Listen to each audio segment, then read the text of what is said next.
अस्सलाम वालेकुम, मैं हूं नगीन। आप देख रहे हैं वक्त से बोल। सबसे पहले नजर डालते हैं आज की अहम खबरों पर।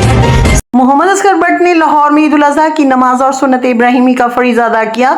खबर शामिल करते हैं डस्का से नुमाइंदा गुलाम मुस्तफ़ा भट्टी की रिपोर्ट के मुताबिक मोहम्मद असगर बट वक्त से बोल टीवी चैनल के मैनेजिंग डायरेक्टर ने अपनी फैमिली के हमरा लाहौर में ईद उल अजहा की नमाज अदा की और सुन्नत इब्राहिमी का फरीज़ा अदा किया। मोहम्मद असगर बट, मोहम्मद नदीम बट, मोहम्मद अजीम बट ने अपने मुश्तरका बयान में फरीज़ा अदायगी इब्राहिमी पर गुफ्तगू करते हुए कहा कि ईद उल अजहा सिर्फ एक त्योहार या खुशी का दिन नहीं बल्कि ये उम्मत मुसलमान के लिए एक अजीम रूहानी इनकलाब, बंदगी रब, अतात खुदाबंदी, इसारो कुर्बानी और सुन्नत इब्राहिमी को जिंदा करने का मुकद्दस दिन है।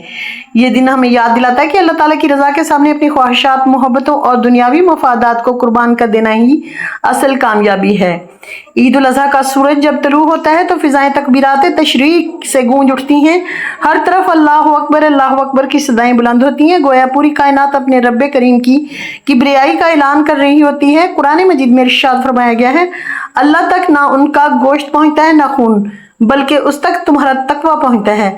अल्लाह ताला हम ईद उल अजहा की हकीकी रूह समझने, सुन्नत इब्राहिमी पर अमल करने और अपनी जिंदगियों को काबिल अतात और बंदगी का नमूना बनाने की तौफीक अता फरमाए, आमीन। अब तक के लिए इतना ही। मजीद खबरों और अपडेट्स के लिए देखते रहें वक्त से बोल।